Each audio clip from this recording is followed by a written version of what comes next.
Okay, we do appear to be live.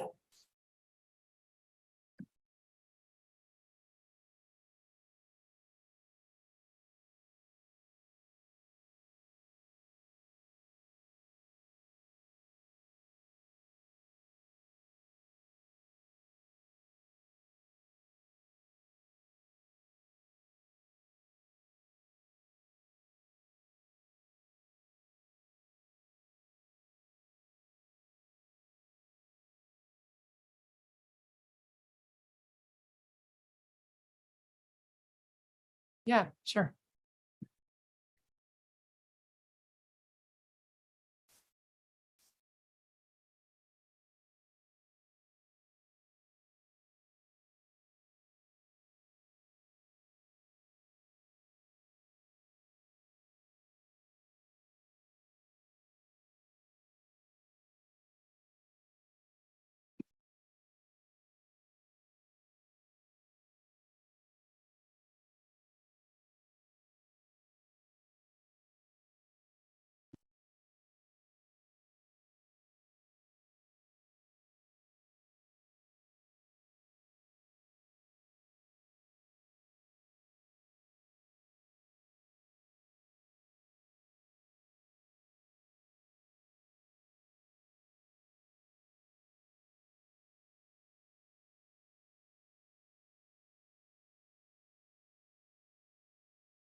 Yeah.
I'd like to call order September 12th at 6 o'clock.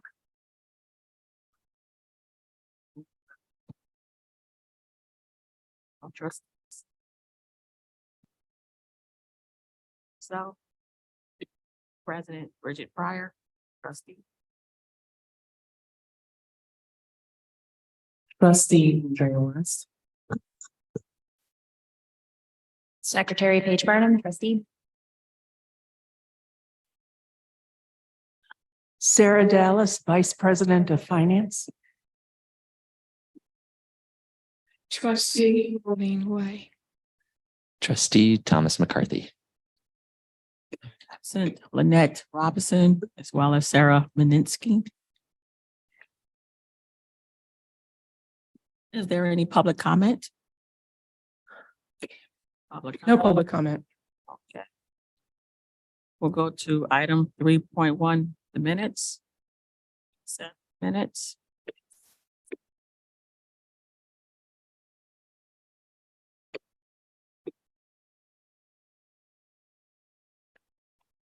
Everybody had a chance to read the consent minutes.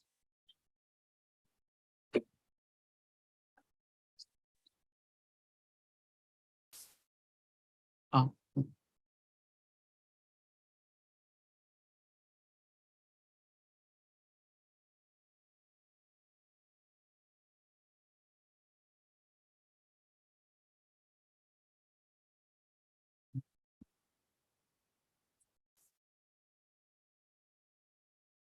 Sarah, are you able to hear us?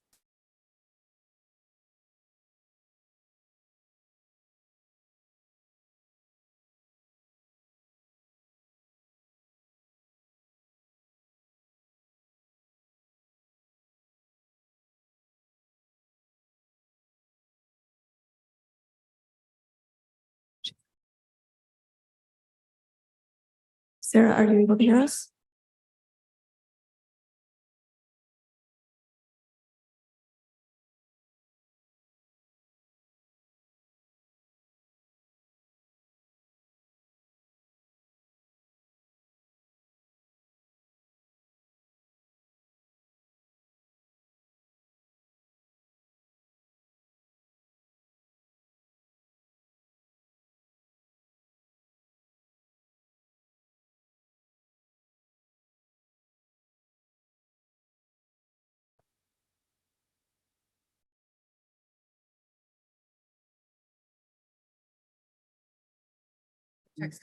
Just to see if you hear us. Then she said that. Oh, she said, not yet, it's me. So, Melanie in the chat. oh, Okay, so we'll continue. Sarah's joined us, but having difficulty hearing us, so we'll go on. So operating check register. Sean is going to give us that, or yeah, in the minutes. So if everyone, does everyone take a browse through?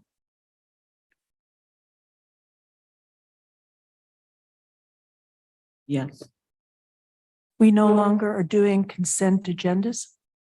Yes, but they're all part of the check registry, the consent agenda when we make a motion. I'll make a motion to approve the consent agenda. Second. All in favor? Aye. Aye.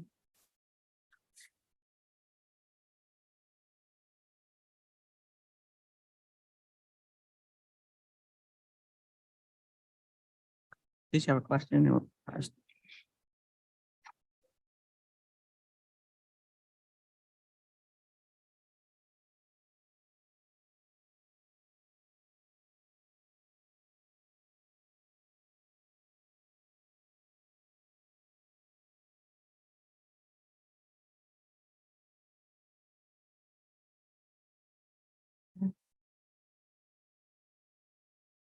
So I just had a question, a couple of questions in reference to programming for the music. So I know that wrapped up for the 1900. Is that? I just had a question in reference to actually a lot of the programming, but I could go over that with you via email. But in reference to the one for 1900 for the music mobile, is that just a one-time payment? Is that for the contracting altogether? No, I think that was for the whole series of performances that I believe it's Ruth. Yeah. Okay.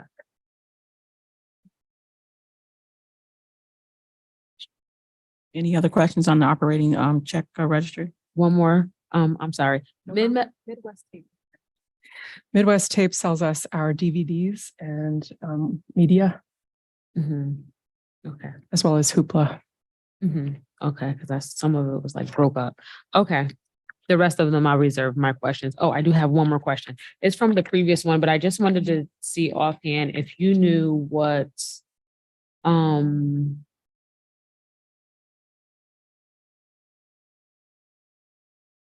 where is it? I thought I had it highlighted.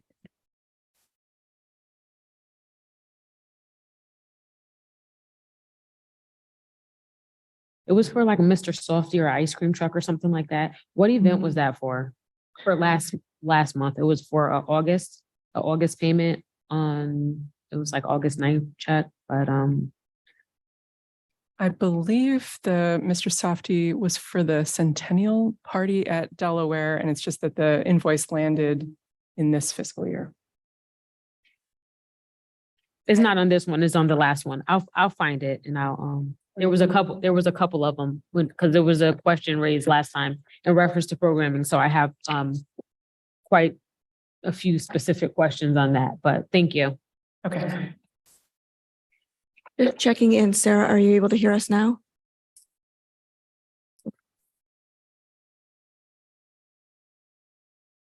Any other discussion in reference to operating registry? Okay, capital fund.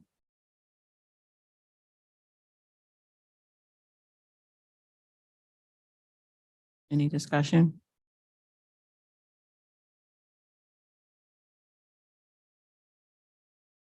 I'd like to get a motion to accept the check registry. So when we do the consent agenda, Yep. that takes care of all three of those things together. Right, okay. Yes, I was reserving it to the end. Okay. All right, so moving along to finance. Sean? Hi, good evening. Reports this month cover July 2023, the first month of our 2024 fiscal year. Supported revenues overall were in line with the approved budget for the first month of the fiscal year. Fees and sales and interest income continue to trend over budget. Expenditures overall were slightly below the approved budget for the first month. IT expenses, along with the administrative category, were slightly over budget for July. Since Adam's not here today, I'm gonna go and read his explanations. So utility costs in July were about 21,000 compared to about 36,000 in July of last year. And then the annual contractual costs and quarterly contractual costs account for the higher totals in several of the budget lines. LAN fees, professional services, IT services, maintenance service contracts, and expenses related to the recently approved capital projects were incurred in July, specifically the camera project at Washington Ave.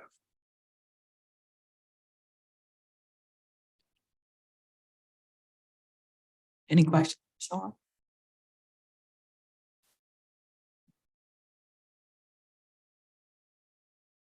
Treasurer's report? That's That's what I just sort of went through.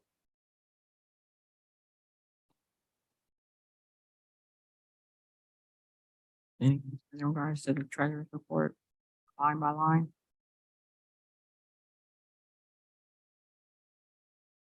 And we normally make a motion? No. Okay. Capital fund report?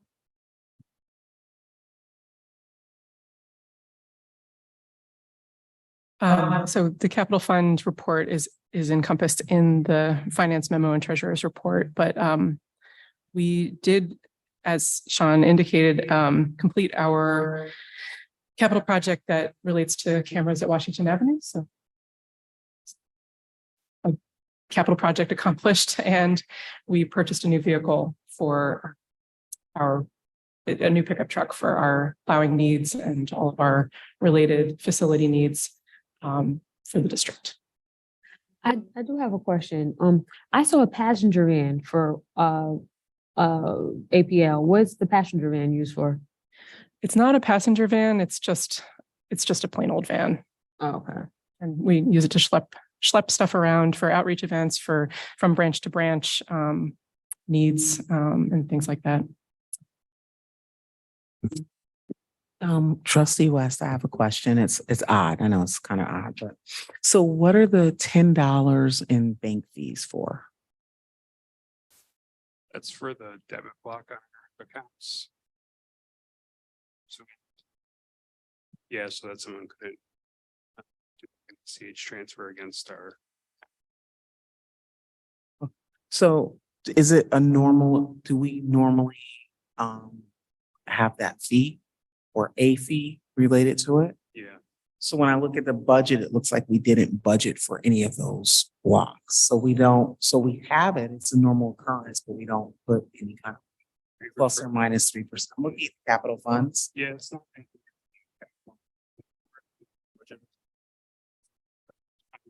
It's budget. Treasurer's report and her bank fees. Thank you.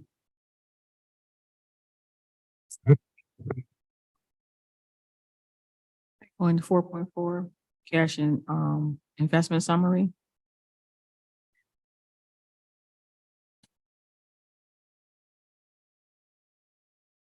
So this is usually an item that is covered again in the treasurer's and finance memo. Is there anything that you want to add to the report you've given about the bank balances?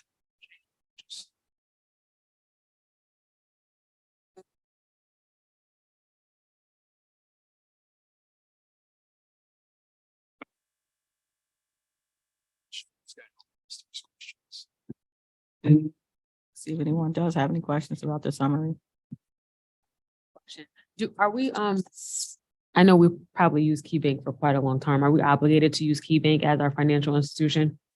No, not at all. I don't know what the schedule of like when we look at which bank we're using and why there might be something of a routine analysis of that, but I would have to look into that some more. We usually look for the bank with the lowest fees that will give us the most options in terms of investment strategy and low, like I said, fees, low fees. That's the priority.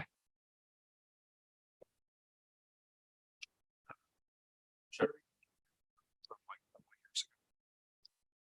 KeyBank to some of our accounts to reduce our fees. I do remember that. Yeah, So yeah. right now. I think currently charge for is the $10 per. I mean, I don't see a reason why we would change based on a fee alone basis, but. I mean, I was just wondering if if there was any type of like contractual agreement with them. If it is to use KeyBank as a. Thank you. Thank you, Sharon. Any other things before we move on? All right. To trustees reporting out an upcoming event. I had a couple of to highlight one, participated in the summer reading challenge and ran into some sort of goofy challenges with the barcode on the back of the things. One, participated in summer reading challenge, which is really exciting, and had some fun interactions with the staff here when I went to turn in my reading log. But also at the same time, I interacted with a staff member who I believe their name is Alex. And Alex was very accommodating with a goofy barcode issue I encountered with my library card. So I really appreciated that. And I also want to bring attention to an upcoming event tomorrow. I believe it starts at 4:30 is the Upper Hudson Summer Library Expedition Party, but you don't have to have participated in the expedition to attend. So it's a cool opportunity to meet with folks that use libraries across Albany and Rensselaer counties. And I believe that event is at the Prune House out in Niskayuna. And I think the weather looks good. So if you are looking to commune with fellow library aficionados, tomorrow's a good opportunity to do that. I can tell you there will be 800 cider donuts and 2 live pigs and food trucks there. So all that and more. And APL will be represented at table. You know what time that is, Paige? Yeah, I think it's 4:30 to 7, I think are the hours. Yeah, or 4 to 7. Oh. Thank you. In honor of, I didn't do anything in the area, but in honor of the 50th year celebrating and honoring hip hop, I went down to Brooklyn. They were offering these cool commemorative library cards, Jay-Z in the Book of Hov. And so I went down there. They also have an exhibit with him at the main Brooklyn Library. And then they also gave me a regular library card because they know I'm not going to use that. Exactly. So that was amazing. Stone. So it only took me 3 train rides to get there, but the exhibit is until October, but October the 1st, but they're doing the library cards at different locations in Brooklyn to honor all of his 13 albums. So each they have a commemorative card with one of his albums that's circulating, like the different branches. That's pretty. Yes. It's going to be a collector's item. And I expect to see you on an antique roadshow in a few days. And it's open to all New Yorkers. You don't have to live in, you have to live in New York State, but you don't have to live in the city of Brooklyn or New York City in order to obtain it. You just have to go online, put your information in, but you do have to be there in person to receive it. You can't get any for your friends. So. That was one of the things, but it's really, a nice day. And then here at the branch, there are hip hop books out there celebrating and honoring the year because it definitely was 50 years, which I didn't think that was going to be around for 50 minutes. And so the impact, the cultural impact that hip hop has done throughout the community, throughout the world, it's just fascinating. So if you ever get a chance, I would suggest even here, and Andre will speak to that later, that we're also, APL is also going to be honoring their accomplishments.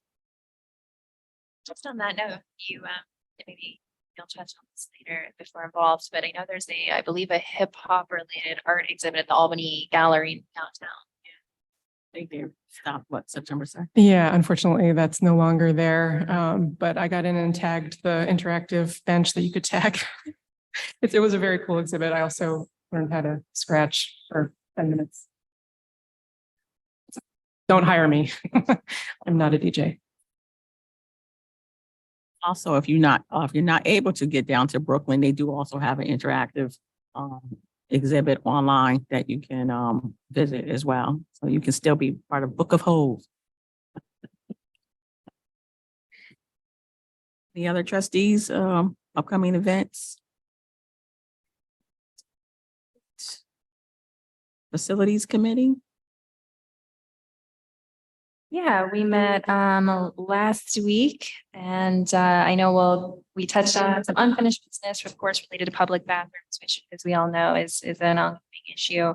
But we're really lucky that Adam, our head of facilities, is working to engage with other officials and community players across the city to sort of brainstorm and do some additional work to explore opportunities.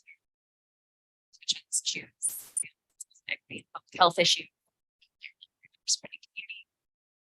New business, touch on later in tonight's agenda, but the board discussed the 2024 Division of Library Development construction grant opportunity. And we made a motion that the board support this construction grant application and dig into that later on. Thank you. Any questions in regards to facilities?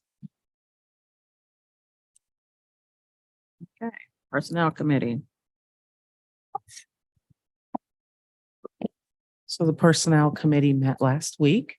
We reviewed a few of the job descriptions. One of them is ready to go, the Community Engagement Clerk, which does tie into some other things that we'll discuss later on tonight. We also reviewed the Clarity Report, which was the HR's consultants, to figure out what their recommendations were for the personnel department within APL.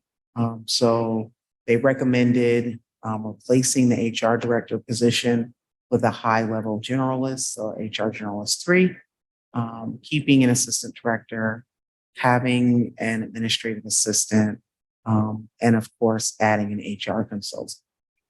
But we did recommend before saying that's the way that the library would go, that Executive Director Nikolai and her staff check with Paylocity, which is the current HRIS system, to see if it had the supports that the HR consultants were saying that they would be able to provide, in order not to duplicate services or spend extra. We also had executive sessions to discuss personnel matters. And that was it. Any questions? Yes. Please help me remember, positions that you're talking about in your report, are they civil service or management? All positions in New York State either fall under civil service law or education law, every position. I understand, but do we have to go through a civil service list to fill these positions? No, Short answer is yes, you would once it's testable. So they would have an exam, it's testable. You could hire provisionally, but eventually the person would have to take a test. Thank you. For the HR generalist, if that's the one you're talking about. I am. Thank Mhm. you.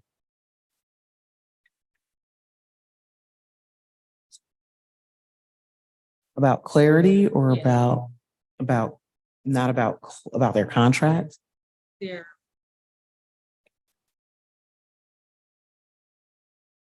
Yeah, that's under new business. It's more under new business because we're going to talk about their report. Yes, ma'am. Mhm. Any other questions for personnel? Thank you, Madam Chair. Thank you. Another overview of, any overview of upcoming committee meetings scheduled?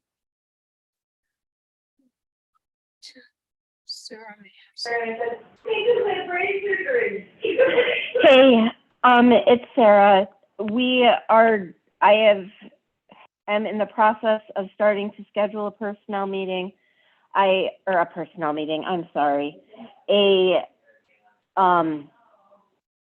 nominating committee meeting. We should have that by, I hope to have a meeting before our next full board meeting, and I will update everyone once we have a date. Thank you. Wanna add? I'm sorry. Upper Hudson will be reviewing the proposals for the construction grants next month. Okay, this month we were looking at a model that we're going to be using, but we'll be making decisions next month. Thank you. Executive Director's report. Okay. I started out just with an announcement about the close of summer reading challenge, which we were proud to say that we registered 1,182 participants. Of those, majority were kids and growing readers and teens, and we also had over 400 adults participate. So it was a great success. My kudos go out to the whole summer reading ad hoc team at APL who worked really hard to make summer reading a success this year. We also put together some hip hop displays that celebrated the 50th anniversary, as Trustee Pryor alluded to earlier. And we also have, in the way of a future program, a professor from UAlbany by the name of Janelle Hobson coming in November to do a talk on women of hip hop, which should be fantastic. It will be November 9th, I believe, at 6 p.m. here at Washington Avenue. She actually had a published piece on women in hip hop, which appeared, I believe, in Ms. Magazine. We are also, we contributed a letter of support to Dolly Parton Imagination Library effort that's underway for the Capitol. And we're looking forward to installing our LED lights this fall. We also put together a fact sheet for staff that we'll be distributing next week. And we've been working hard on our transition plan for our new staffing, leadership positions at APL to support our strategic plan goals. And we're really just having a lot of internal meetings to talk about the duties and responsibilities that our branch managers are going to take on, the duties and responsibilities that our new head of community engagement will take on, and the enhancements to our programs and partnerships department that will help us more fully address the programming needs in the city and our DEIA goals. I'm happy to say that we saw a decrease in incidents across the district in August, which really saw a huge spike in July. So I'm happy that that has come down. We did have 3 individuals lose library privileges for some period of time. Loss of privileges is usually anywhere from 1 month to a year. Let's see. We had a really successful drag queen story hour without any incident whatsoever. It was an extremely positive event, and I'm very grateful to all of the staff who supported that event. The development of all the policies that went to support it were, of course, credit to the board for the policies that support events that serve underserved populations and allow us to introduce innovative and culturally relevant programming for the community. I want to just cite a couple of partnership projects that are on the horizon. We will resume tutoring at the library branches next month, and we have events with the Writers Institute coming up, a joint job fair with the City of Albany Civil Service team, and the previously mentioned Women of Hip Hop program. We also did, this is in retrospect, not talking about future projects, but looking back at August, and we had a Braids for Grades braiding workshop at the Howe branch, and are in talks to continue that series over school breaks in the coming year with our partner in that programming. And it was allegedly very popular, got a nice write-up in the Times-Union as well. Let's see. I would also cite and thank our summer youth employee from the City of Albany. Charlotte helped with summer reading program activities, displays for kids and teens, and special projects managing our print book collection, which was fantastic. Anytime that we can get involved with summer youth employees, it's a good experience for both sides. We're also looking forward to taking on a fall youth employee. And I think with the hoped for changes to our service hours, we're going to be able to support even more engagement with the summer youth program and fall youth program and other city initiatives along those lines. So let's see, I think that there are so many program highlights, too many to mention all in this report, but the Homebuyer 101 here at Washington Avenue is always well attended. We had 50 people come out for that. And yeah, we continue to fill positions as quickly as possible. We've got a handful of vacancies right now, but we're working hard to get those filled. And yeah, if there are any other questions, I'm happy to address them.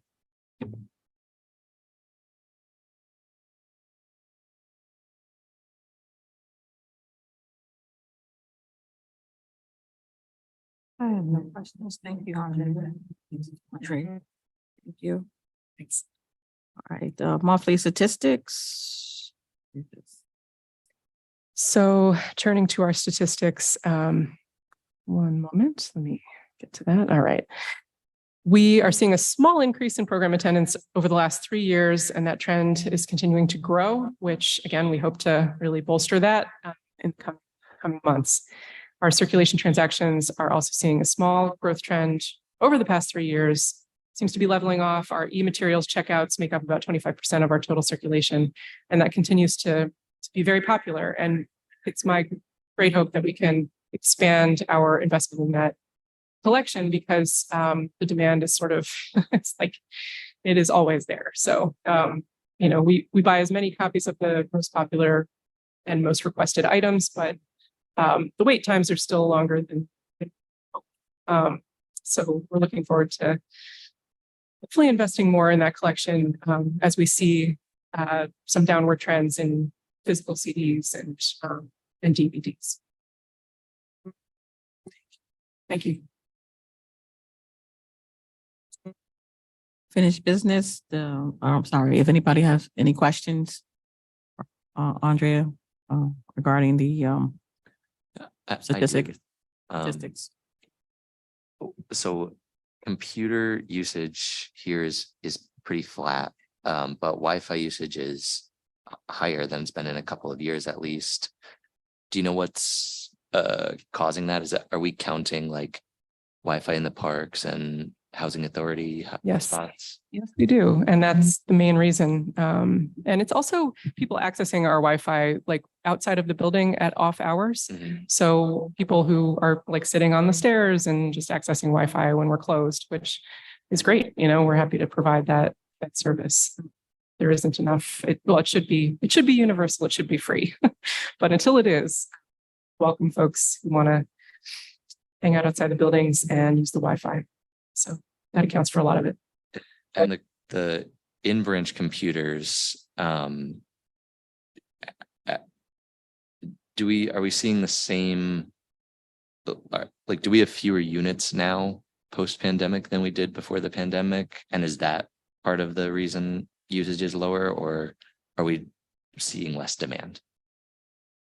We absolutely decreased the number of tethered PCs in the branches because we were seeing so much increased use on Wi-Fi. A lot of people had access to devices, whether they were purchased or free during the pandemic. And so, again, we've continued to see that Wi-Fi trending up. But yeah, Melanie, do you want to speak more to the difference between pre-pandemic, post-pandemic computer use? So pre-pandemic, we had, I believe, the most impacted location is Washington Avenue. I believe we had 12 public PCs in the adult area for use. During the pandemic, that was dropped significantly because of the spacing issue. And we've been slowly ramping back up. The people have like the space. So they like not being on top of each other in the area that we have. So we're trying to balance that right now between allowing that space between individuals and back extra units. And we've also been able to offer Chromebooks for checkout, which aren't used as much as we might have thought they would be used, but because a lot of folks who come in wanting to use the tethered PCs are like into gaming or into watching extended videos, and those don't come through as well on the Chromebooks. So that's kind of the gist. And you were correct in that the Wi-Fi usage mainly was up due to the partnership with Albany Housing Authority, because those units were turned on in the last 4 months. Okay. And so we're seeing a big spike from usage from that now. Oh, that's great. My question is the tethered computers, was that a secure Wi-Fi connection versus handheld with an unsecured Wi-Fi connection? I mean, I'd rather do tax work, filing my taxes on a secure versus on my phone. Our Wi-Fi is open. And Melanie, did you have something to add? So the one she's talking about tethered are physically plugged into the wall. They're not over a Wi-Fi. And are those more secure than? They're a completely closed system. And then our public Wi-Fi is open system. And that's, my point is, I would hate, even because of space, to give up people's ability to go into a secure broadband environment. Yeah, we have no plans to eliminate the tethered PCs altogether. So yeah, I see your point. Thank you. Any other questions? Move on to unfinished business, the service of hours proposal. Okay, so this is the proposal that you received on July 26th, and the recommended hours proposal includes extended hours for Howe, Pine Hills, and Washington Avenue on Saturdays. So the service hours would be 10 to 5 at those 3 locations, and Arbor Hill, Bach, and Delaware would be open on Sundays from 1 to 5, but closed on Saturdays. What this would support is additional regular programming at locations and offer hours at the other 3 smaller branches: Arbor Hill, West Hill, Bach, and Delaware. North Albany is only open on weekdays since the decision was made by the board about North Albany's hours. And we're also proposing a reduction in hours here at Washington Avenue to respond to the fact that we haven't seen the same traffic resume here at Washington Avenue. And this is also a workforce development move, because here at Washington, staff can't meet as a staff. It's difficult to build a team where always at the desk. And that's the trend that we've seen here at Washington Avenue. That also goes to our recruitment retention issues and the violent and non-violent that happened here at this location and have gone up since the pandemic. And, that's not unusual to Albany Public Library, that all social services agencies are facing social problems and addiction problems and mental health challenges that so many people are facing in the wake of the pandemic. So reducing hours at Washington Avenue allows us to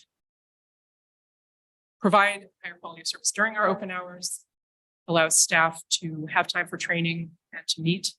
And then, of course, we're happy to preserve Friday morning hours at Washington Avenue. North Albany get Friday morning hours for the first time. So in the current formation of hours, North is open 10 to 6 on Mondays, 6 on Tuesday, so that on Friday morning at North Albany, and offer the community a second Friday morning option. So I know the board has expressed a number of concerns about equity, about fairness. Wish that we could offer at all of our locations, like 9 to 8 or 10 to 8 at every location every day of the week. And that would be fantastic if we could do that. But staffing levels do not even the status quo, because we often, over the last year that I've been here, we've seen very thin staffing on the weekends that results in, like, if one person calls out, we have to really scramble to find a sub. And if we can't find a sub, we have to close the location. It certainly doesn't support program and outreach on the weekends.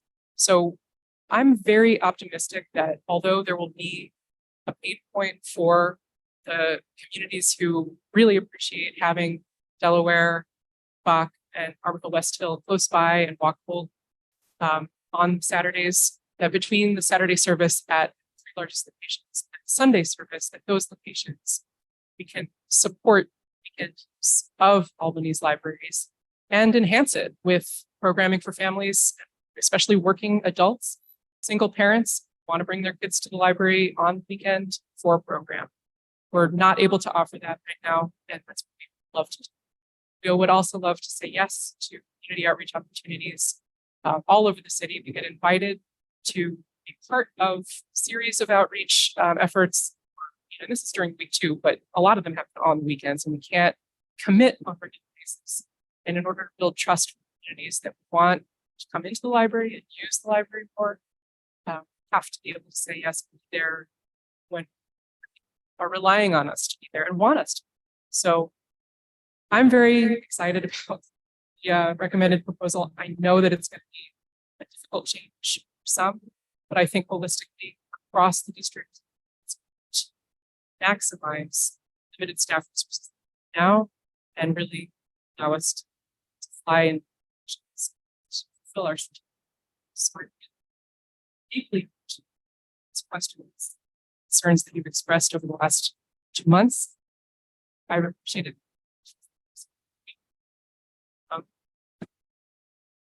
That matter. And I just thank you for inspiration tonight. Ask for support of the recommended proposal tonight.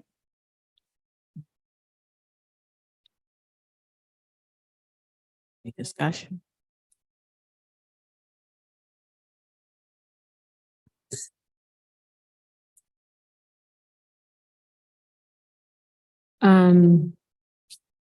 I would hope as a board, we would be able to really take another look at this.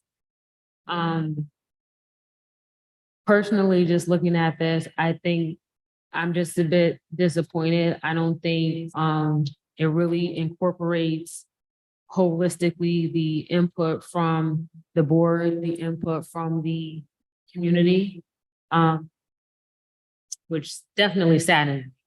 But in reference to staffing, I'm just a bit confused with staffing, because if the goal is to provide coverage, prevent burnout, we want to have staff development, to me it appears counterproductive to have 3 of the largest branches open on one day when you could have smaller branches open that would, maybe the largest branch and 2 of the smaller branches open that would require less staff to run programming. If a staff member did call out, it wouldn't be such a panic to find coverage, because you do have other staff on hand possibly that would be able to fill in. Everyone, to me, if there's an issue with staffing, opening the 3 largest locations put us in a situation where you're at max capacity in reference to the amount of staffing needed to run those facilities. That's just my perspective of it. Of course, thank you. May I speak to just the last point that you raised about the staffing levels? The reason that we would be able to support 10 to 5 at the 3 largest locations is because we would be taking the Saturday staffing from the smaller locations and shifting them to the larger locations, thereby enhancing the staffing levels and allowing us to offer programs and go to outreach events. So it's really, it's not a concern that we'll be able to staff the larger locations. What is happening now is that it is a hardship when we have a call out. We would have an expectation of higher staff at locations. So it's not like we would have the same minimum number of staff as acceptable level at those 3 large locations. Our acceptable level would actually be higher. see stuff. I offer that because I hear your concern about not about feeling shaky about staffing at the larger locations, but with the enhanced numbers and the standard of service that we're expecting to provide to the community. So I'm still gonna say that I see that a bit differently. Just for example, if it takes 15, I'm just throwing this out there. If it takes 15 to 5 per the 3 biggest locations to staff, and you could open 2 smaller libraries and 1 larger library with 7 staff, I mean, I don't understand why those extra staff on reserve wouldn't be a benefit or give them the much needed reprieve that they need from these overworked, overburdened hours that they have to do all week long. It just doesn't, to me, the explanation doesn't match the goal that we're saying, or you're saying that we're trying to reach in reference to providing the staff with relief. And even the programming that you have at the 3 largest locations, they're not missing out. They have programming. The disparity in programming is at the libraries that are being closed. The disparity in programming is at for example, if we use Arbor Hill, if we use North Albany, that's where the disparity in programming is. So to me personally, programming is not a sufficient reason to further increase the disparity that's going to happen citywide across our library system. To me. I mean, we're not able to offer programming at any of our locations on a regular basis on the weekends. And we're not proposing to close, like, I just want to be perfectly clear for any member of the public listening, we're not proposing to close any locations. We're proposing to not open Arbor Hill, West Hill on Saturdays only and open on Sundays from 5. They're already open. So when you phrase it that way, it appears as if they're not currently open now. So what you're proposing is to close them on the Saturdays. They're already open on the Saturdays. That's So right. when you phrase it in that way, it really creates a misconception of what's happening here. Oh, that certainly wasn't my intention. I'm sorry. What it sounds like. So I just want to put that out there. So we're speaking about programming. Program is great, but what about these basic services? If our mission is to educate, to me, it misses our strategic goal plans. It misses our mission statement when we're looking at the areas that have a disparity in services, the basic services, people are coming for. Despite the lack of services, you still have a door count that battles have in some places, or room usage that battles about our doesn't have much that traffic. Therefore, traffic can be compared to have or box certainly. So, but there's clearly no programming. So something is telling us that these basic services are needed. Have our concern be so much program? There's need basic services, equity, the equity and access is what we're missing here. Can I just want to put out that our Arbor Hill programming is not what it needs to be. But there is a good reason why. And the reason has to do with the staffing situation that we've experienced over the last 5 months at Arbor Hill, West Hill. We had a vacancy of the branch manager, and it took us a long time to fill that vacancy. I'm happy to say that we have filled it and that we are looking forward to enhancing programming at that location, just like, we have great programming at all of our locations. So I am very hopeful and optimistic for the future of programming at Arbor Hill, West Hill. But the staff have been doing the best they possibly could under the limited staffing circumstances at that location this few months. But I hear you. I know it's not where it needs to be. Thank you.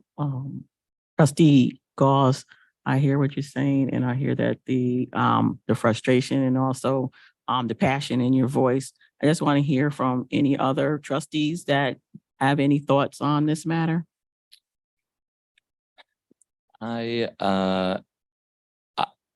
is hard. I appreciate all the thought that Andrea and the staff have put into this. And I also appreciate that you have listened and incorporated our feedback from when we first started talking about this. And I also think all the trustees at this table have done a great job of giving feedback. I think this is a great example of why we have a 9-member board and why we elect a board. And I have thought a lot about this proposal, and I think the closing branches on Saturdays is hard and sad, but the trade-off of improved programming on the weekends is very valuable, I think. And I think it will be noticeable that that is happening. And I think the branches that are staying open are the right ones for Saturdays, and the ones that are on Sundays are the right ones for Sundays. I think to accomplish the things that we're looking to accomplish, this is a very good way to do it. So I will support the recommended proposal. So I'll say programming for whom? Goals for, what goals are we? Just directly to your comment. When you say program and our goals for program and what goals and program for. Well, the programming, the reason we're opening fewer branches on Saturday is so that we can have more staff in each branch, so that we can have more programming So than we when do now, even though we're absolutely. opening So- fewer branches. So my question is, when we look at the demographic of the area and even the median income of these areas, even when we're looking at the demographic of these areas, who is this programming realistically? Who's coming across the city, 2 buses to a location program? So So if, programming, that's just, if we're saying that this is the meeting our strategic goals, what strategic goals are we? That's my question. the programming is available to all residents of the city. We don't require a library card. We don't require fees. We plan programs with our strategic plan in mind at all times. We heard a lot of feedback from the community during the strategic planning process. That's how we came to the outreach and engagement and DEIA goals. We also have the workforce goal and the sustainability goal to consider. And I think that if we want to make improvements, we're not going to get there with the status quo. And that's why change is necessary. I think that it is our duty to continue to listen to the community. It is our duty to continue to invite feedback from the community about what programming they would like to see. And it is my great hope that with these changes, we'll be able to embrace even more suggestions and feedback from the community about what they want to see in the libraries, especially when people can actually attend on the weekends. It's very hard for families with small children, with 2 working parents, to get to the library on the weekdays. And the weekends are prime time for library programs. And I want as many people to be able to attend as possible. And when we're looking at our 3 largest locations, we've got our 3 largest meeting rooms, we've got our 3 largest collections. That's access. And we are invested in providing access to the community. So, you know, I change is hard, but I really believe in this strategy, and I'm going to stop talking. I'm sorry, Trustee Robinson. To the staffing.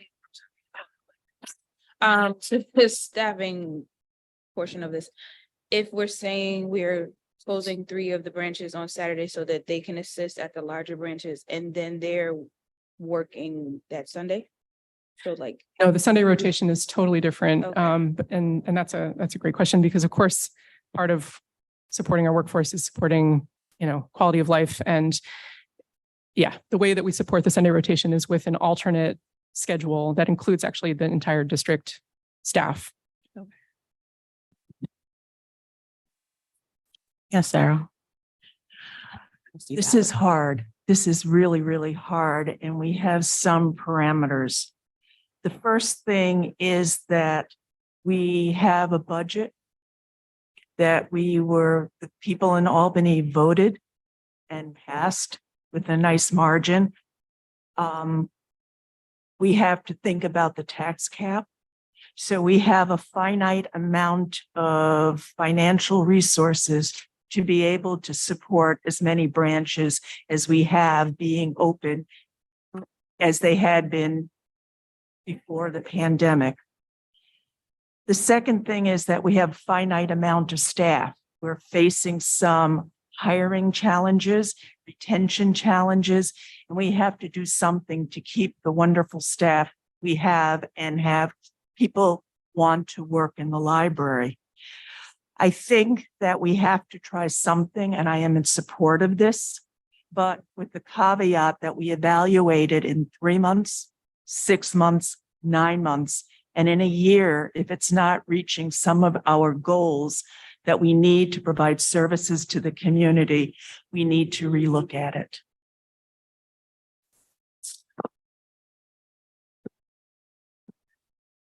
Can you tell us what are the differences between the alternative plan and the proposed and the recommended plan? Sure. So the alternative plan, which appears on the second page of the proposal, basically includes Delaware hours 10 to 5 on Saturdays instead of Pine Hills. Wait, do I have that right? That says No, closed. excuse me. I'm sorry. I'm so sorry. The third page of the proposal includes Delaware hours on Saturdays, and that would mean that we would be open 10 to 5 at Washington Avenue, Pine Hills, and Delaware, and closed at the other 3 locations. Yeah, and that's a nod to the fact that they are considered sibling branches because they're near each other, basically. It's geographic proximity. Is that okay? Trustee Barnum. Yeah, thank you for your work on this and your diligent, consideration of alternatives. I know it's, I just want to echo Trustee Dallas that it's a challenging task. And I think incremental reports about the implementation is really important. Related to implementation, is there a sort of plan for how this is being rolled out? Like, is there a really involved communication strategy? Because I think getting that word out and recognizing the myriad ways we need to communicate with partners, and not just, it's certainly more than, right, posted hours on a door. Is there Absolutely. a plan for that? Yes. So first of all, we wouldn't be putting these hours into effect until November 6th at the very earliest. And we have a multi-layered strategy for getting the communication out to the community. It involves me going to community meetings, neighborhood association meetings, and any meeting I can possibly get into to talk about this hours change. So really putting myself as the, obviously the representative of the library and explaining to people to their, one-to-one why we are doing this. Our communication strategy would also involve a press release that would go out sooner than later with quotes from me, potentially from Trustee Pryor, President Pryor, depending on, what we want that to look like. And of course, I would work closely with President Pryor to finalize that press release. We would do social media communication. We would help people understand which locations are open with some signage at the branches that point people to the nearest branch that's open at the time that they want to be at the library. And we would also continually, showcase the new hours on our website and in all of the ways that we currently promote hours. So like flyers at the service desks, and just, full court press to get the word out in multiple different ways, because we know that not everyone checks social media. Not everyone is on, our website. I mean, we have to do a strategy that involves a lot of different modes of communication in order to reach people. And that's what we're prepared to do. Thank you. Yeah, my sentiments are echo the same sentiments that everyone else, and I definitely understand what Trustee Gauze is saying, because the access and even though it's like you put a lot of time and effort, but I always come back to the same, like North Albany is definitely getting the short end of the stick. I know in the past, as you said, that argument doesn't fly as far as they've never been opened on the weekends. Well, we should be able to change that. I understand. I also did my, little research around the area to the capital region to see who else was, changing their hours or what type of hours that they have. And they're basically the average is 7 to 5 hours for Rensselaer, Schenectady, Troy. So we're in, the ball field. But North Albany, as far as transportation, access, I understand what you're saying, that they could also go to on Saturday to programming or to the main office, the main library here, but it's a track. They don't have any, CDTA does not,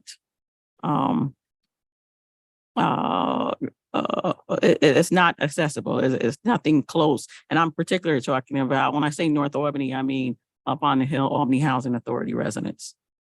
They don't have that access. Other people may have transportation. Other people may be living on the bottom of the hill and can get to the CDTA bus on on Broadway.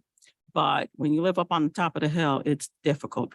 It's really with trepidation that I would support, but definitely what echoes Sarah Dallas's recommendation to reevaluate in 3 months, 6 months to see if we are meeting those goals.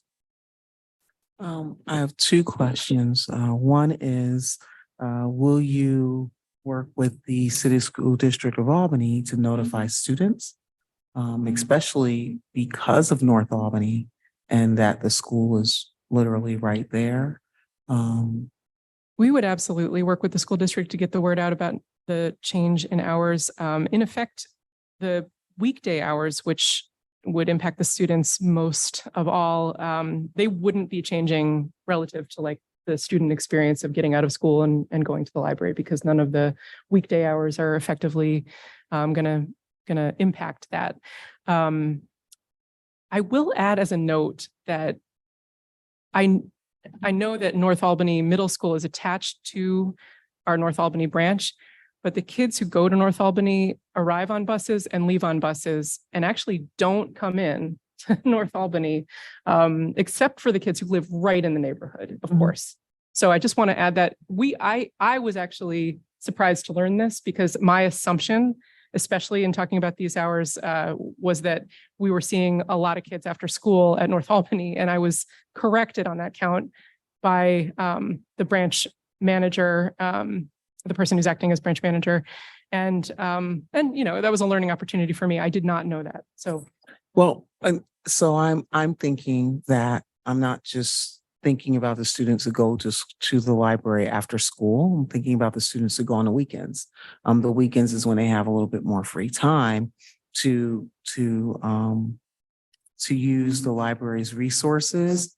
And I'm saying the school district because they have 9,100 students. And I think that it would behoove us to use those resources to let them know, the library hours across the city of Albany are changing, and not just put a flyer in their backpack. Because yeah, those flyers, they don't always make it home, do they? Right. But yes, I hear what you're saying. And I've met the new superintendent of the schools, and I'm confident that we could work with him and with his staff to find ways of getting the word out in multiple modes to the students of Albany. And I thank you for the suggestion, because the schools are a critical audience for us. And my last question, I hear a lot of support But I just want to be clear, is the support for the alternative proposal or the recommended proposal from trustees?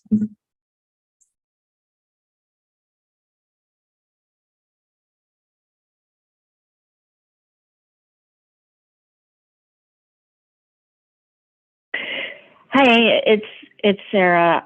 I would support the recommended, but I would support either.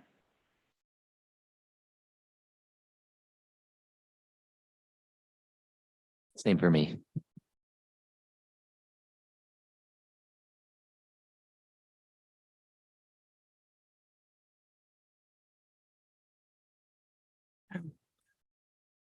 Are you ready to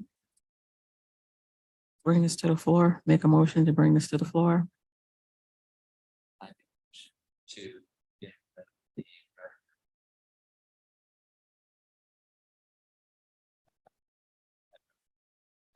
Sort of address the time.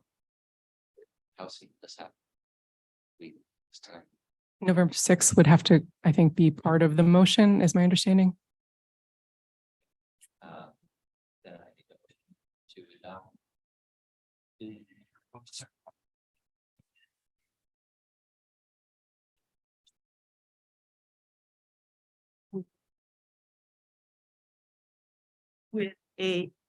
With a set evaluation process. Yeah, could you remind us how are we gonna do that? Are we doing that as part of our strategic plan quarterly thing or a separate presentation? Or I was going to suggest that it be part of the strategic plan quarterly updates because the whole reason we're proposing these hours at all is in support of our strategic plan goals. And I think that it would be very appropriate to include the progress and the value of these hours changes in the regular strategic plan quarterly update. And I would look to the board for some guidance in what metrics you want to see, because there are a lot of different ways we can look at success, and some of it is quantitative, some of it is qualitative, and it's going to be very important to me to deliver the right data to you about what success looks like. okay, that is my motion. I'll second it. Thank you. All in favor? Aye.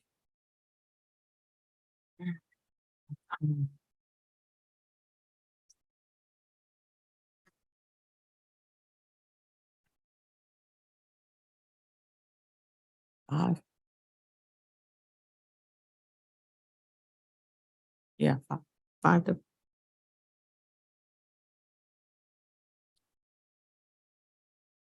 All against?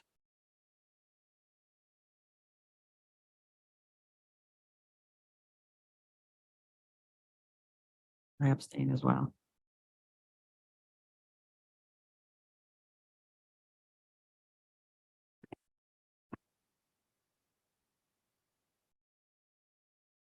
Okay, the motion passes.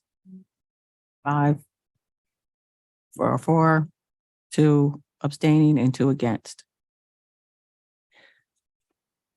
I want to thank the board. I know this has been a really challenging decision. And I know that some of you, even those who voted in favor, probably have misgivings and questions. But the work is just beginning now, and I really look forward to moving forward with staff to make the most of this plan and experiment. And I will be working very hard to make that happen. These hours successful. So thank you. And I'm happy to continue to answer questions as they come up for you. I want to be helpful. So I just wanted to offer, you're going to be going to a lot of meetings. As a trustee, I'd be happy to accompany you to these meetings. If people ask why the trustees voted the way they did, and some of the thought behind it. So it's not all on staff shoulders. Thank you.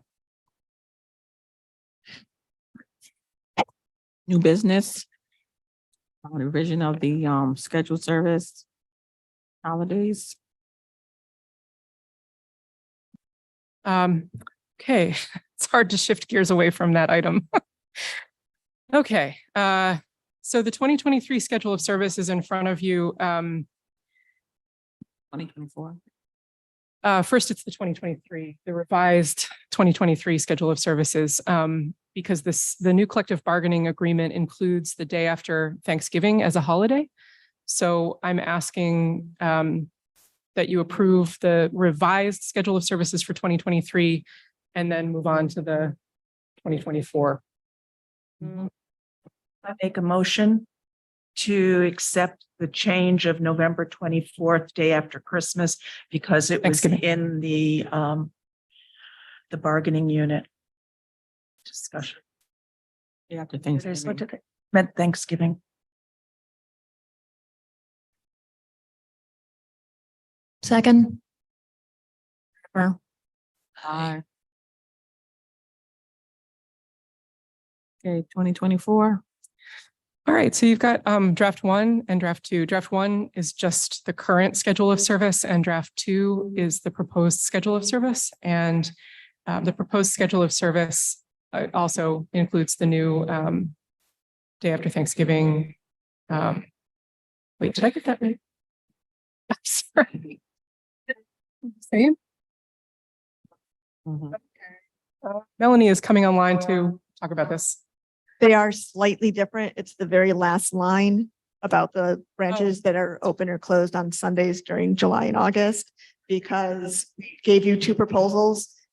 One, if we didn't change the library hours, because only Arbor Hill and Bach would remain open on Sunday. No changes were made. This draft 2 includes Delaware, because now with the hours changed, Delaware will be included in the Sunday hours.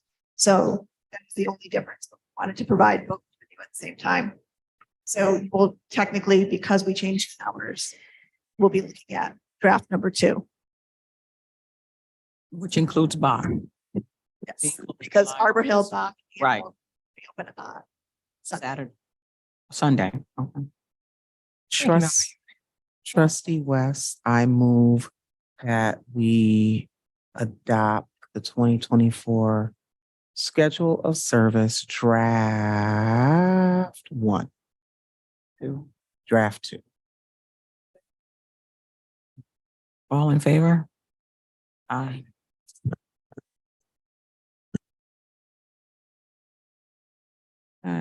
State aid to library construction application.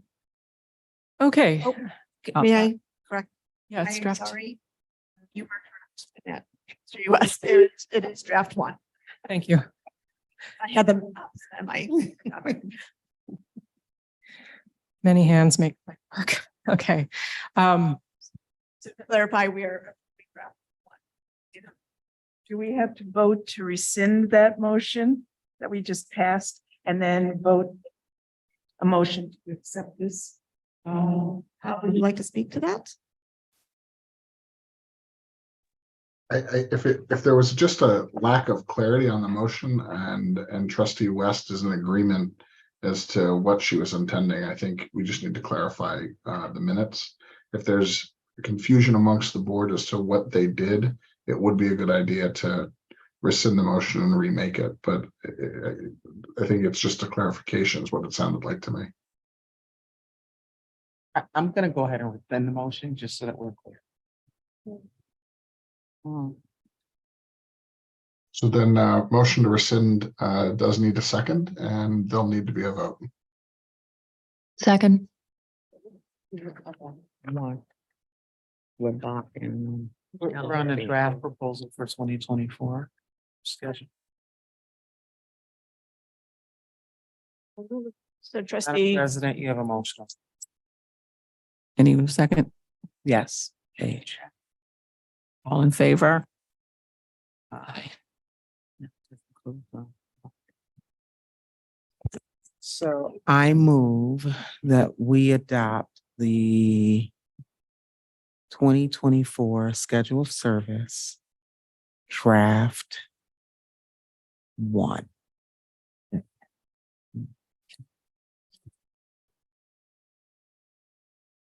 Do we have a second?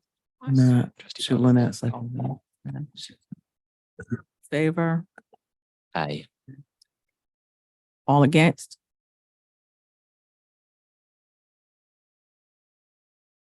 The motion carries.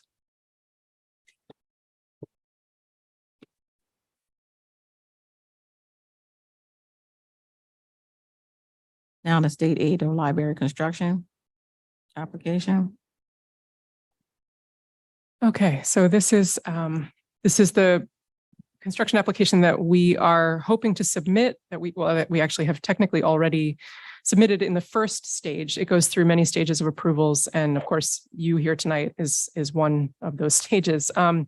So the proposed project is for new dual temperature piping here at Washington Avenue, at 161 Washington Avenue, and the reason we need new dual temperature pipes is because the existing pipes are original to the building. They're 62 years old and they are no longer efficient. They are deteriorating and also accumulating mold. There are multiple broken and deteriorated anchor points and leaks, and we are looking forward to renovating these trouble areas and implementing the new piping that will last for another however many years, probably more than 62, because the quality of construction materials and the technology involved in the way that these pipes are made has improved. So it's not a cheap project. The total project cost is estimated at $320,495, but we are hoping that this grant award will come on the 90% level so that we are responsible for 10% of the project at the end. DLD does award some projects at 90% and others at 75%. So either way, this work has to be done in order to maintain the integrity of this building and the infrastructure of the building. So the other document that you have in board docs is actually the assurances form, which is a requirement of the application for this construction grant. And it basically states that we have the legal authority and the understanding to go for this grant in the first place, that we have all the rights that we need. And we've been over this. You saw a similar document last year when we applied for the construction grant for the LED lighting. So this is, it's basically unchanged. It's just this year's version of the assurances document. So I think we are looking for a motion to approve the application for the Division of Library Development Construction Aid grant. I have a question. There's only $34 million statewide for construction. If Upper Hudson doesn't have enough money to meet us at the 50% or the 75% or the 90%, I think it's important that this project go on, especially when you're talking about mold. Do we have the funds to make up the difference based on what Upper Hudson can allow us? We do. It's just a question of how much in the end we'll have to spend of our unassigned fund balance to complete the project. Any other questions? Anyone like to make a motion? Trustee Goss.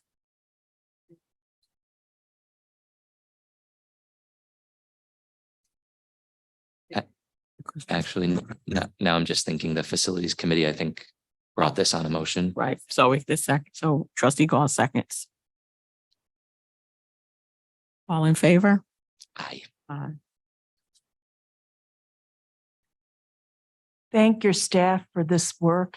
these are not easy. They're an act of courage to make it through. I will. Special thanks to our head of facilities, Adam Firebaugh, because he's really getting to be quite an expert at filling these out. Okay, Clarity Solutions. Okay, as Trustee West described in the Personnel Committee report, we have our recommendation back from Clarity. We engaged them for basically a study of our HR department, in addition to some technical assistance with some challenging HR related matters in the absence of our what we had before, which was the director of HR. So in the course of this study, Clarity came up with some observations about the primary areas of focus for the HR personnel at this library, and the HR personnel in their recommendation will include 3 people. The aforementioned HR Generalist 3, which would be a new position for APL. Our administrative assistant, Erica Catalano, whose time would be shared with the HR department. And this was part of the original arrangement that I introduced to the board. I think this time last year it was. So a proportion of her time will be spent supporting this HR Generalist 3. And we will also be dedicating the time of our Assistant Director, Melanie Metzger, to training and staff support, in addition to her other Assistant Director duties, which involve statistics and all of the other various and sundry items that she handles for the library. She is also my backup. So the recommendation, I think, is going to work well for us. It's a cost-effective move, as well as a right sizing of our HR personnel and the time and skills that are required to support what we need. So I would invite any questions that you have about the recommendation. One thing that wasn't totally clear to me, that they're recommending keeping on an HR consultant, so they're recommending to hire themselves. And it wasn't clear to me whether they meant that on a very short-term basis or an indefinite basis. They did indicate that it was on a very short-term basis, but to Trustee West's point about the other resources that we have access to, like Paylocity and Marshall and Sterling and our various vendors that relate to HR support, training support, insurance support. We're exploring all of these different ways that we can do what we need to do and support staff the way we need to support them with those resources. So it is not a foregone conclusion that we would need to hire Clarity for an additional period of time. I think that it is wonderful to know that they're out there, because they know us well at this point, and they can be called on if we do need them for a discrete purpose. We can bring them in as like a hired gun, for lack of a better expression. So I guess I would offer that for your consideration as well. But yeah, looking forward to moving ahead with this recommendation. And I don't think a vote is required, because this is not the treasurer or me. It has to do with library personnel changes. So we did receive the support of the Personnel Committee in moving forward with this plan. I think that we're looking for a little more assistance in looking at the job description itself, the civil service job description, because it needs to become a parenthetical.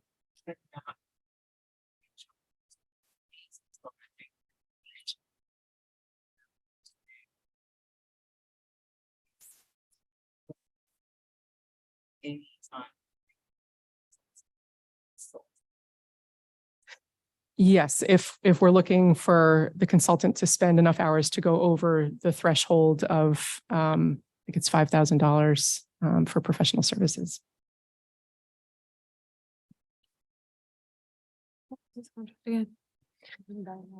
In the end, I think it was around 2,000. Okay, so can you speak a little bit more to what the audit actually entailed? Because it seems some of the recommendations from me just thinking of what an audit would be, that they would have some of the answers to some of the things they included as a recommendation. So can you speak a little bit more to what the actual audit process entailed aside from the surveys from the? Sure, although I want to be clear about language, this was not an audit. This was a report or an assessment and recommendation. The audit actually took place in 2022 when the director of HR at the time, although I think she had a different title, she was leaving. And so the audit happened as a way to intensively study the department, the practices that were in place at that time. And back from that came the audit, which I think is available in board docs from 2022 when it was done. So this was sort of building off of that audit, looking at, again, the primary areas of focus that we need our HR personnel to have, and then what level of staffing we need to fulfill. Right. So I guess my question is, okay, we have the audit. This is an assessment and recommendation in reference to Sam's work with the assessment and recommendation. Can you speak a little bit more to the work he did aside from looking at the audit and saying, okay, I'm reading the audit, what actual work he performed to give us this assessment? Sure. So he was on site for several hours each week, and he also worked closely with Melanie to provide the technical assistance that I talked about earlier. We had a couple of different things come up having to do with FMLA, having to do with, and I'm not obviously going to be able to get into details on that, but having to do with various complex personnel related tasks that Melanie doesn't have the training to do. So there was that technical piece. And then there was also interviewing Melanie, myself, interviewing or visiting branch managers to ask questions about their level of training in different HR categories. Sam conducted the survey of the branch managers because we're shifting some responsibilities, and we needed to know with some accuracy where we had gaps of knowledge as we move into that new arrangement with the branch managers. And we also just asked Sam to look at the job descriptions that exist in the civil service list of various HR related jobs and come up with this recommendation. So it was a combination of on-site time, virtual meetings, survey, and that's kind of what the study looked like. So with the administrative assistant, it seems like that's going to be a lot more work than is on her plate. Yes, but not what it's work that we were expecting her to have to do eventually anyway. So back when we had a director of HR and we were looking at the whole organization of the admin office, we saw that there was lots of opportunity to consolidate the service and, excuse me, what am I saying? Consolidate the tasks and duties related to the support for the HR department and the support for the Board of Trustees. And so we provided you with the recommendation at the time to hire the administrative assistant with the understanding that she or he or they would be supporting both the Board of Trustees and the HR professional. So it's work that we knew was coming. And the nice thing about the fact that Erica has had this time sort of without an HR director means that she's been able to really come up to speed on supporting the board and doing all of the board related activities and taking on this additional work, much of which she's already doing, interviewing, scheduling interviews, scheduling different meetings for staff for HR related purposes. And so she's had a lot of experience under her belt already when it comes to HR functions. Does that answer your question? Thank you. Thank you. Leave it. I'm sorry. Just go back because I'm still unclear. you're saying that because the committee, so we're saying we do not need to vote on this at all? I don't think so, because it is a part, I mean, any personnel related decision that doesn't have to do with myself or Treasurer Sean Smith, his position is under my authority, I think. So when we're restructuring departments and updating or eliminating positions, the board doesn't. No.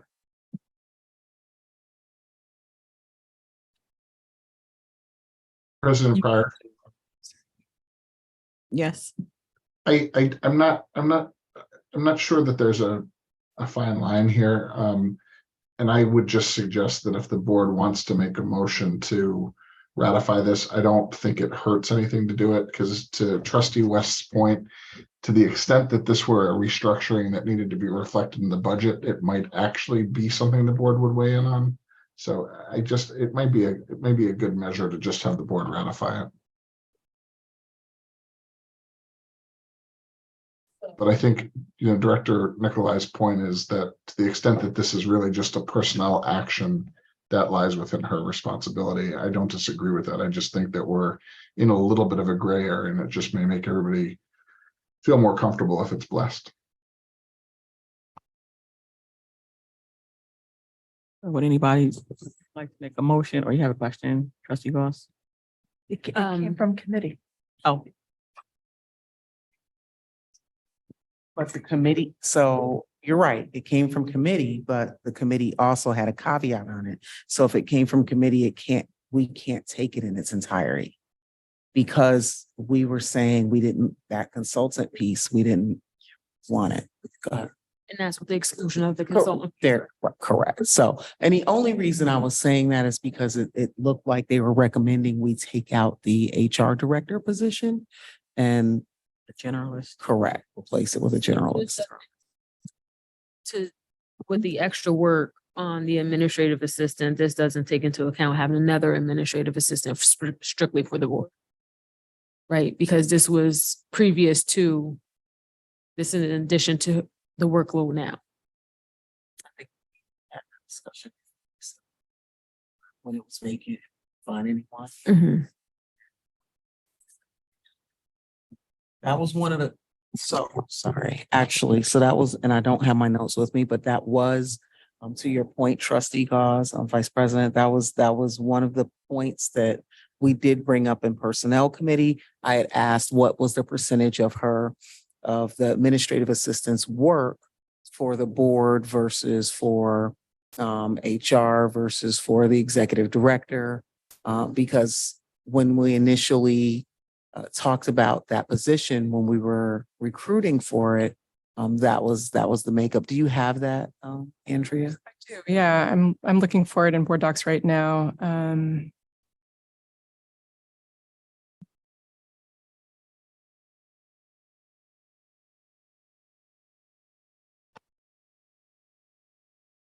It was a memo, September 7th, 2022.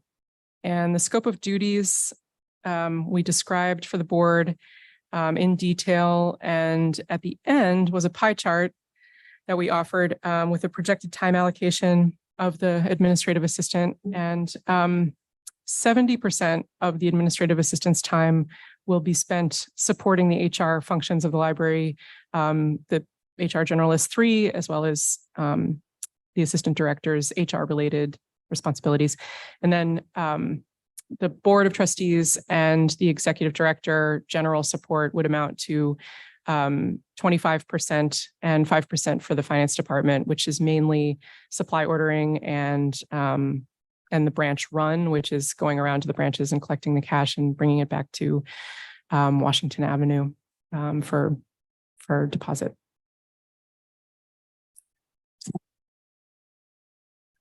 Thank you for that. My concern, I think there was already previously, we spoke about this I believe as a board, when we were discussing bringing the administrative assistant on and splitting duties, 25% going between the executive director and the board. I think now with these added responsibilities and the upcoming changes of the board as well, I think we need to take a more serious look at not having, again, a dedicated administrative assistant specifically for the board. There's definitely a lot of upcoming work. So I don't know how that would affect this adoption. It wouldn't affect it at all, right? Okay, okay. Is that an executive session conversation?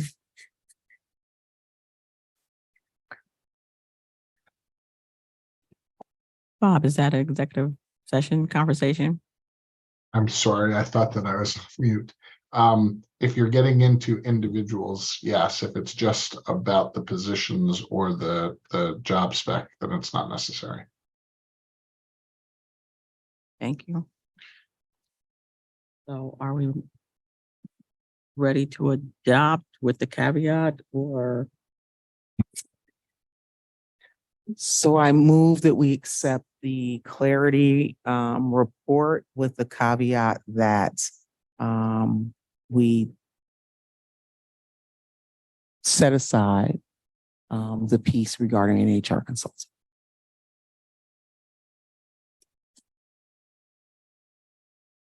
All in favor? Okay.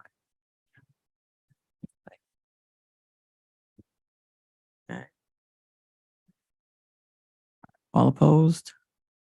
Carries anonymously, unanimously. Anonymous. Anyway, okay, moving along to new event calendar demo. All right, you're gonna have to probably turn your chairs a little bit. Melanie is gonna present this portion of the meeting, and excited to do that.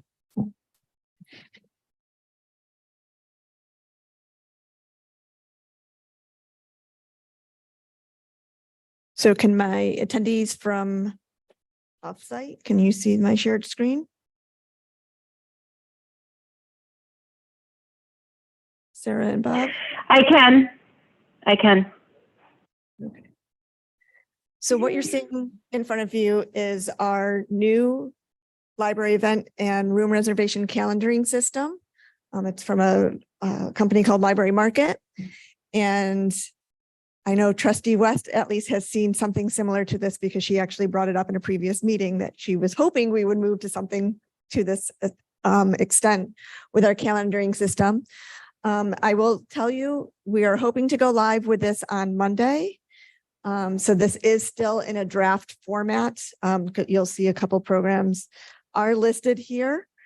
So when you log on to our website and go to our event calendar, this is the page it will bring up. So it comes up with a month calendar and it brings you to the current month. And then it will show you, you can do by month. You can change the view to week and give it a second because it's just working. So this gives you just what's happening during the week and it breaks it down by time for you. It will do by day. What's also really nice is we have on the side here, the filter system. So you can filter out by age group, and we did redo some of the age groups. So we have preschool, children, tween and teen, adults, older adults, and all ages now.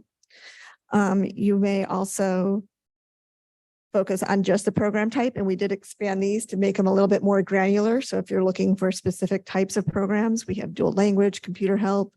If it's a community event, so we are going to be placing our outreach to community events on this calendar and such. You can limit by branch.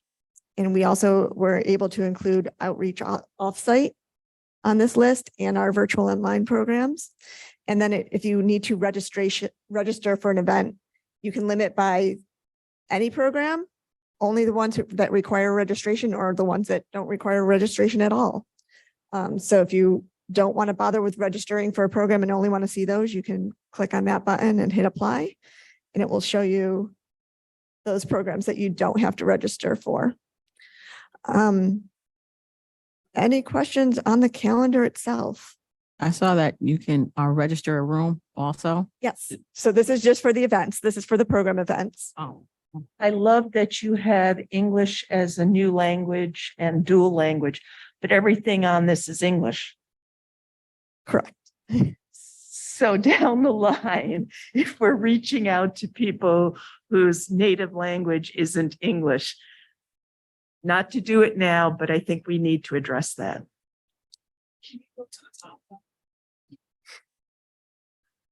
So maybe I, and I'm gonna say I'm limited in my knowledge. I know that there are a lot of browsers, Trustee Dallas, where it, and I don't know if it's based on the host, but there are browsers where you just click up in the top and you can change the language yourself.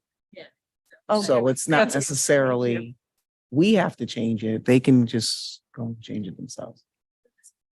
That's a great point. Thank you, Trustee West. And those systems are not perfect by any stretch. So I think a combination of looking at how we're translating our programs and services, as well as, you know, all of the great modern tools that you can use to translate your entire screen to another language, between those two things, we'll be able to make some headway there. And is this ADA accessible? Yes, it is. That's one of the things that we liked about Library Market as a vendor itself, is they do take that highly into consideration. All the images do have alternative text for all of them. The color schemes are all ADA compliant. So that's one of the things that's built into the product. Well done. Melanie, can you do Control minus just to make everything a little bit smaller on this, on the big screen, and include more of the view? I think that would work. Oh, well, there we go. There's the whole screen. Yeah, we've gotten comments like about how people wish that that our events appeared the same way Guilderland's does. And this is literally the system that Guilderland uses. And that other libraries in our system have adopted as well. And they've been great to work with. And I want to just give a shout out to the staff team who worked on the implementation project. It's not a small thing to change calendars, and we certainly didn't take the decision lightly. And I think the room reservation system is something you'll be happy with as well, which I know Melanie is getting to. So I don't want to steal her thunder. So really quick, right now we're in the process. I did tell you it's a draft, so we don't have images for all of our programs up yet. But this is, if you click on the event itself, it brings you to a lovely little page with the event details. It gives you the location. And I will have to look into this because it usually shows a picture of Bach branch. It shows a picture of the branch itself. So I don't know why that's not showing for this one. I will have to look into that. But the people can remind you. So if you want a reminder, this will send you a reminder by email. If it is a registration event, this one I happen to pick does not require registration. If it is a registration event, that won't show up because by nature of the reservation, it will send you a reminder so that they don't want to confuse you. But you can also add it to your calendar. All the options are there for Outlook, iCalendar, Apple. You can print the event and it will print it out, and it gives you multiple formats that you can print it out in. And then you can even share. So it allows you to share with people that you want to share the event with. And then the reserve a room is for those of you who reserve rooms. This is going to be a much simpler version. One of the things we are very happy to say is that we will be bringing after hours reservations back. When we debut this calendar, hopefully on Monday or whenever this goes live, we will be offering that as well. To reserve an after hours event, I do want to mention that we do have a separate form, just because the way we do after hours events, it was an all or nothing, and we needed some place in between. So that after hours events, we will request or require people to request via a separate form. But everything else, you can go by room and you click on that and it shows you what rooms are available. The very first page will show you every room at every branch that is available to be booked. You'll notice that the study rooms are here as well. We are adding that so people can reserve the study rooms in advance from home before they even come into the library. Both sets of rooms, because our study rooms will book only 24 hours in advance. The meeting rooms can book up to 3 months in advance. It does allow us to do that granularity between the two, so we can do it on both. If you want, you can tell it, I just want to see meeting rooms, or I just want to see study rooms. You can also say, I only want to see what's happening at Arbor, or what's available at Arbor Hill. And when you select that, it will only give you the meeting rooms available at that location. So once you figure out that you want to go book the large meeting room at Arbor Hill, you click on room details, shows you a lovely little picture of the setup of the room and what the room looks like, tells you the minimum capacity and maximum capacity, what equipment is available in that room. And then you go down here and there's your screen that shows when the rooms are available. If it's grayed out, it's obviously not available. For meeting rooms, we don't allow booking within 24 hours because they're usually larger groups that have to be prepared for. So this shows you that tomorrow is blocked, but the next day is available. And once you click on your time, you just put in your title of your event or your program. It fills out the reservation information for you. So it already filled out what day and start time. You just have to pick your end time for that. And then it walks you through, basic contact information, organization information, and purpose of meeting, similar to the form that we have now, but in a much cleaner format. And then you just hit submit. So no more slider, no more dealing with, anything of that nature. And you can see right off the bat from that first screen when the room is available and when it's not, which is really nice. And not just a day at a time, but multiple days at a time. And this, you can even go click on the little calendar here. I want to see what's happening October 19th. The second to work. And there's the availability that week. So we're very excited about this. This is probably the number one thing that we heard about from people with our old system, is how difficult it was to reserve a room. The slider system was not user-friendly whatsoever. They couldn't see at a glance what rooms were available. What's also nice is if we went back to that reserve a room, if perchance you don't care where the room is, you just need a room on a date, you can tell it, I need a room for, say, this Friday for 1 hour starting at noon.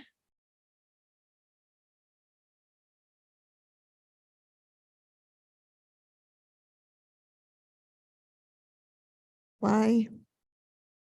And now it shows me every room that's available across the district at that time.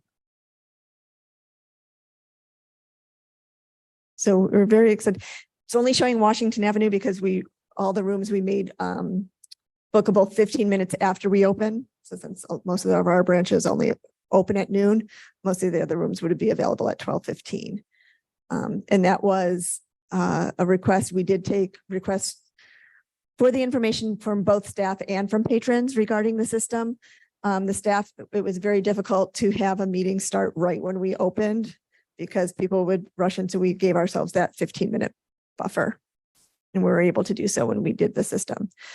The other thing that's very helpful is if we go back to that event calendar. Previously, if you looked at our event calendar, the only way to show closings was to make an event for each branch.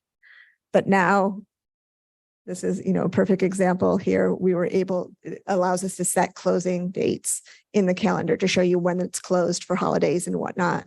And it doesn't muddy up the calendar because it only has the one event to cover all of the locations.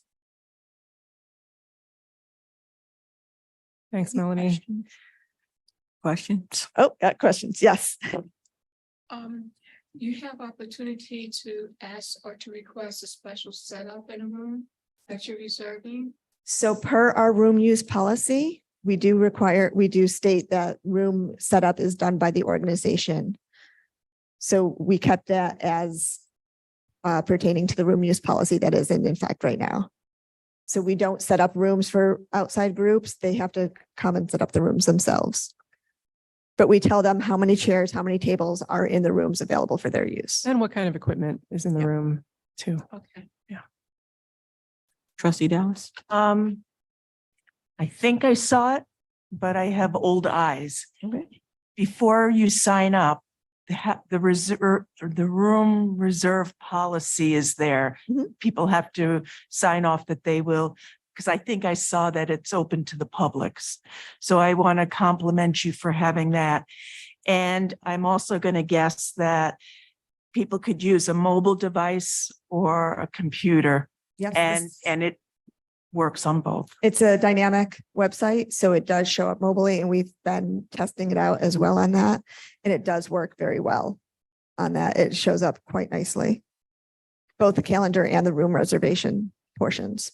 But yes, when you go to click on a time, it does state right here that terms and conditions spot that I have read, agreed to the room reservation policy.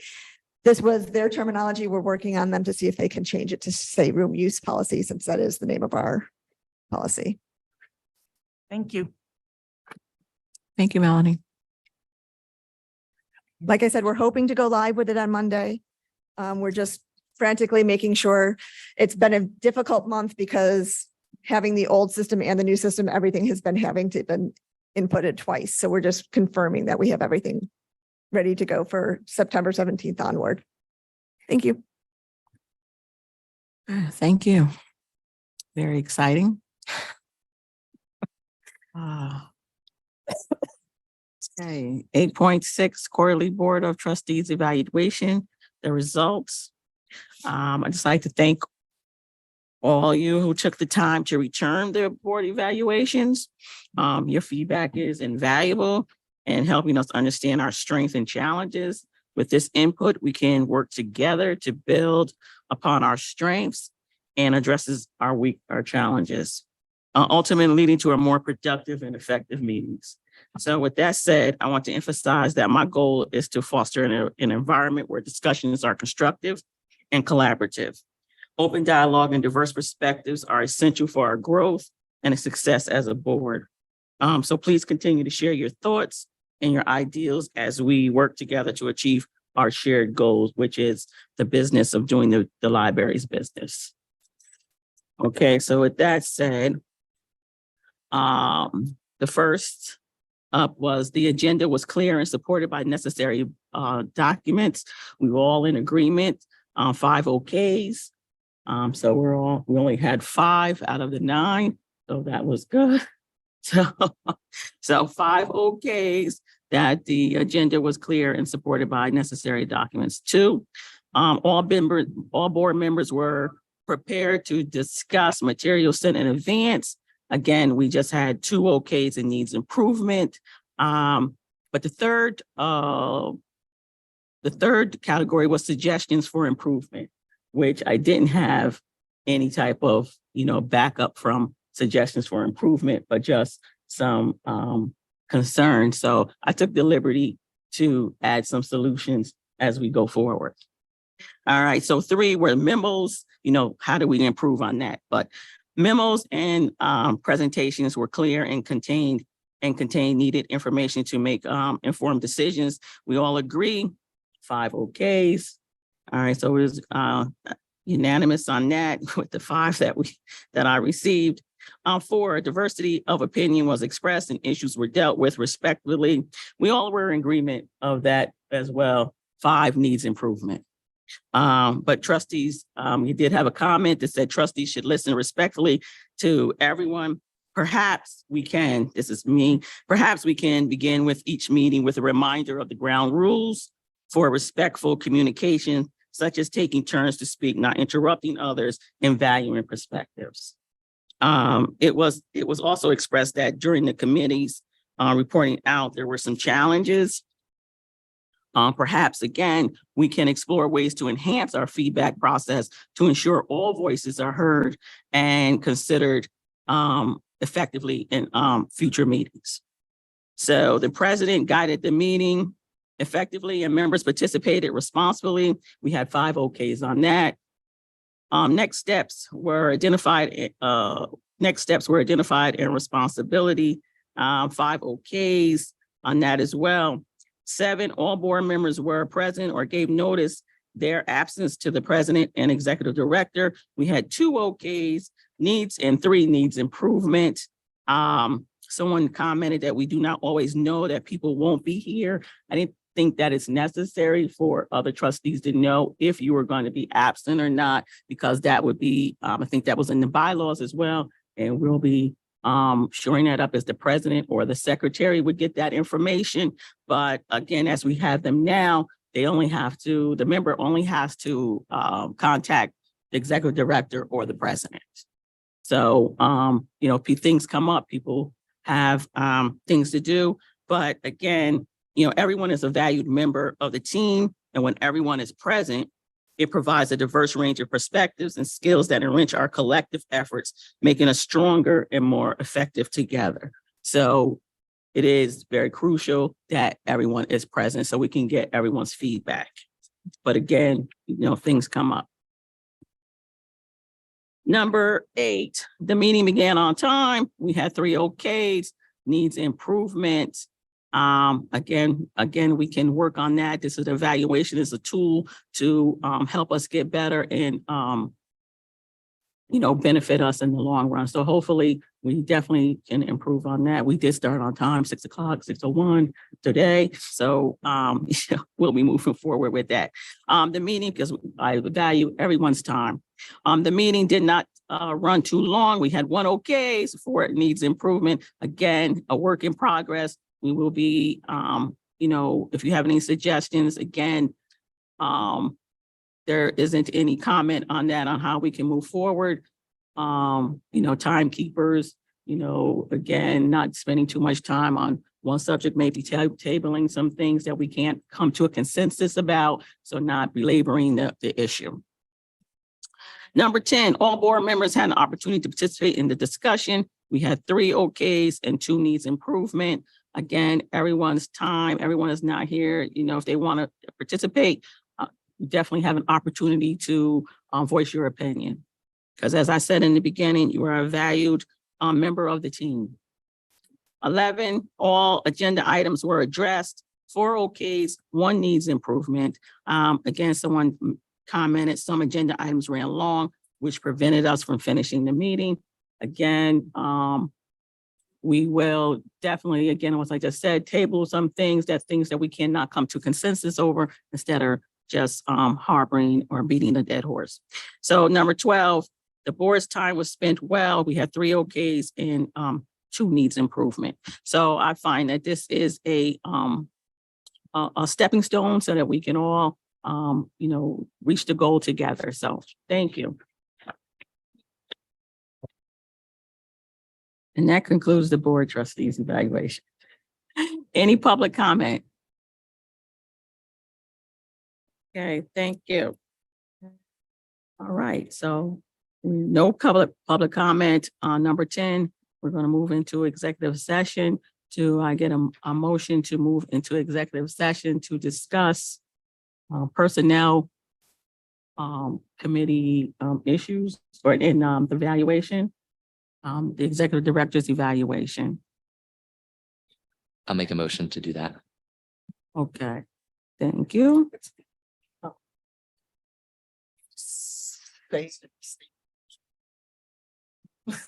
I don't, but yes, President Pryor stated the motion and it's in board docs. Okay. Any second? I'll second the motion to move into executive session to discuss personnel matters tied to executive director's review.